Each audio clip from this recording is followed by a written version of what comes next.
Boys and girls, what is going on, guys? Welcome back to the channel. Welcome back to another video. It has been a minute. I actually tried to film a video on Saturday and I got the intro done, and that was all that I got done. So I deleted the video. I obviously didn't upload that video. It was going to be of the clean exhibition show in Charlotte, but I went and hung out with the homies and vibed and had a good time, and I just did a video.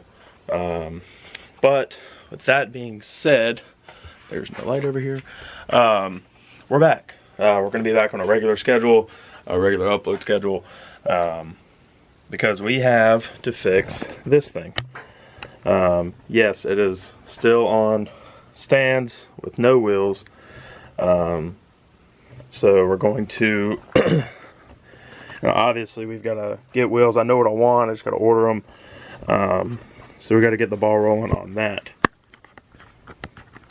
Alright, so in case you're not familiar with how the rear suspension of the S197 is set up, your bag is here, this is your strut, and your lock collar. So basically, I got to get the lock collar loose, and I'm going to get the bottom of the strut loose, and we're gonna measure it, obviously, and we're gonna go from there. I raised it a pretty significant amount when I did it before, so we're gonna see if we can't get it back down probably, I don't know, 1/4 to a 1/2 inch, and see what happens. So let's get started and let's get the ball rolling. All right, so put the jack under the strut mount to kind of give it some support, to try to loosen, or to try to help loosen it. Let's see, I need to go, yeah. All right, so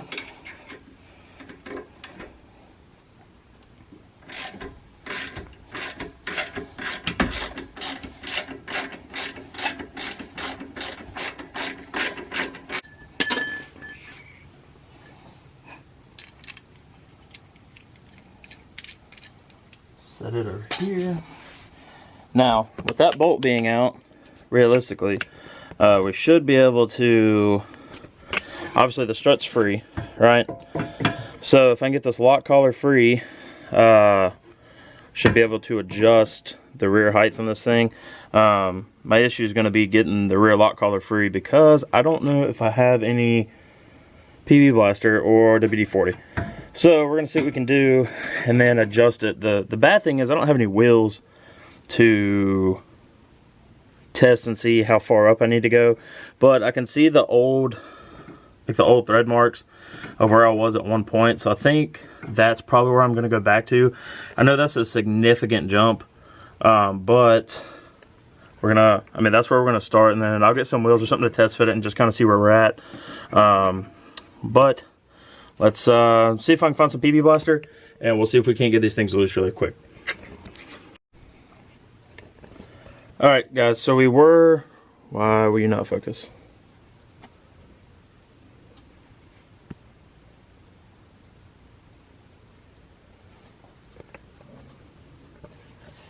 Hold on. Alright, there we go. So I was able to get the lock ring loose. It was actually a lot easier than I thought it was going to be. So we're going to go up to where the threads were clean, to where they meet the dirty, which is probably about right there. Right? So in doing that, obviously that's going to let us lower the rear of the car more. But I don't have any wheels to test fit it, so I can't show you the difference. I'm going to see if a buddy of mine will let me borrow his girlfriend's stocks just to test the fitment, make sure everything's right before I do all this and set it in stone. But let's get this one round up and do the other side and get it together. We're going to measure it, make sure they're the same, and then we will, I'm going to call him, because I'm going to try to do this tonight and tomorrow and kind of get it set.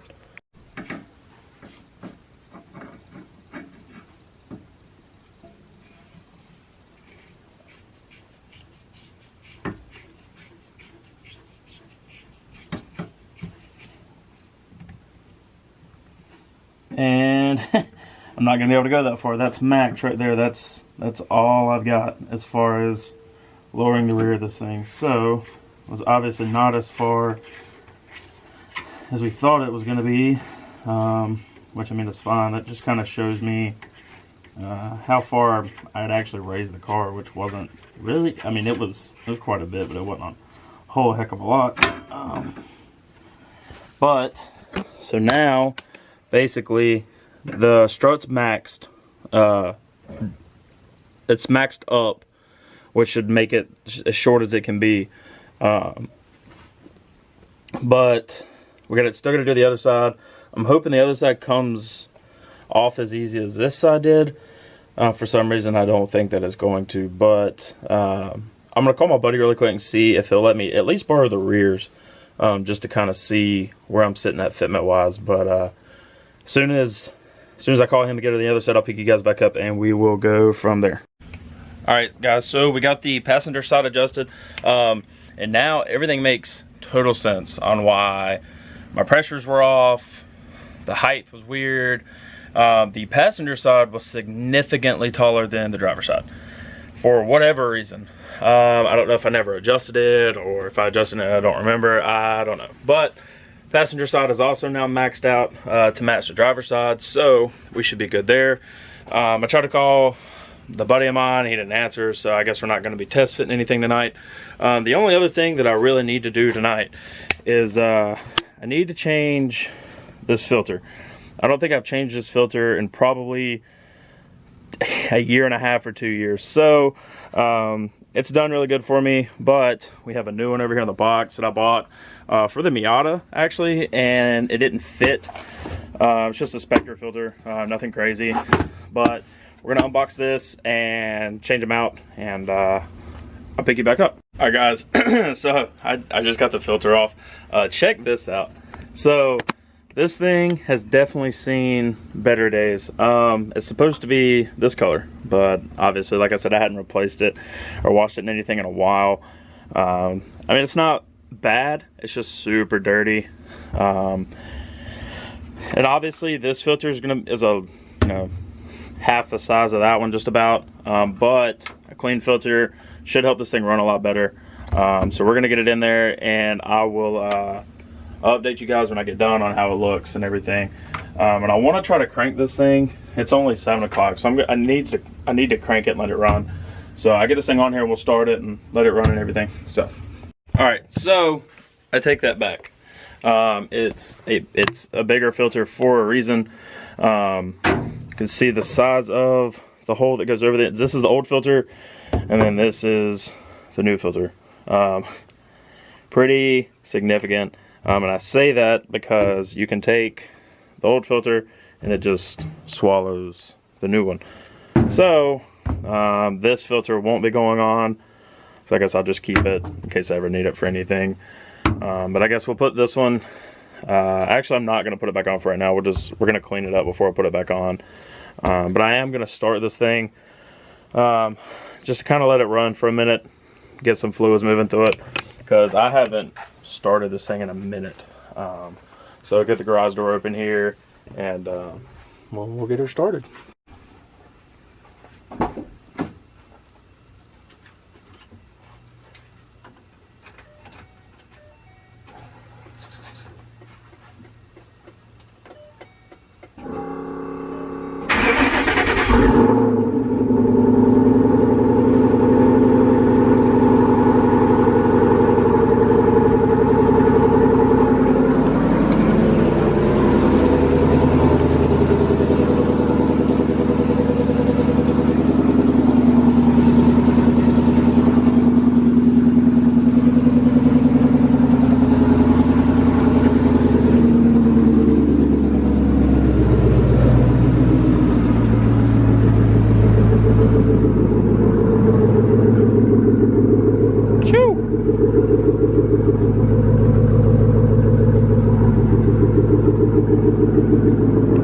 Smoky. Been a minute now. Been a minute. But I mean, this thing is really dirty. It's really dusty. It's been a fat minute since this thing's been started. But it sounds good. She's running healthy. Everything's good.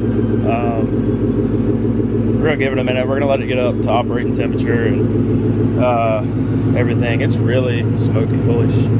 I forgot that right before I parked this thing, I put some fuel system cleaner in it, and I hadn't been able to drive it and clean it out. So, but I mean, she sounds pretty good. She's got to get some wheels, and I miss this thing so much. Also, let's talk about this really quick while the Mustang's running. So the Chevrolet is gone. I did get a new truck, say 2015 2500 Cummins Lone Star package. I can show you around this thing really quick. It's dark, so I mean you're not gonna be really able to see it, but full center dash, cloth heated seats, bigger radio, had a tuner in it. I don't have it now. My favorite part of this entire truck is probably the taillights.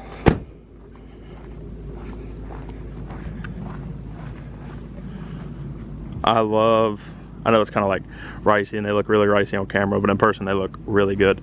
But I love these taillights. So it's got the mirror lights and everything on it, which is pretty cool. So, but yeah, picked me up a Dodge. Of course, I picked me up an actual tow rig after I get rid of my trailer, which is funny. But yeah, I'm trying to, when I got the Dodge, it had big stove bumpers and stuff on it. I've already traded it and done everything there. So I got rid of the stove bumpers and traded a guy for some stock bumpers. And I was gonna do wheels, and I was trying to get it ready to go to Nashville. We went last week, 2 weeks ago. But now that show season's back and I went to the show last weekend, I've got an itch to fix the Mustang. So I'm ready to fix this thing, get this thing going, and get back on track with it. So hopefully find me some wheels pretty soon. We can get this thing up and running once again, get back to some shows, get some more content for you guys, because I really do miss doing this. I enjoy this a lot. I enjoy doing this a lot. Yeah, the seats are still here, steering wheel. I mean, it's just, I don't know. I miss this. All right, guys, so with that being said, I'm probably gonna end this video here. Nothing crazy, just kind of an update. And I've been wanting to do the rear of the Mustang for a year now. Me and my buddy Brian were talking about it, trying to get this thing as low as I can in the rear to actually get some decent fitment this year. But I'm gonna end the video here. Hopefully, I can get some wheels for this thing pretty soon. Work's been kind of slow, so I've been kind of having to push it off and stuff. But yeah, I mean, we're gonna get back to regularly uploading, start going to meets and stuff, and get some uploads and some content for you guys. Because like I said, I do miss doing this a lot. But the website's still open. I'll link it in the description below. I appreciate everybody supporting me. And until next time, guys, peace.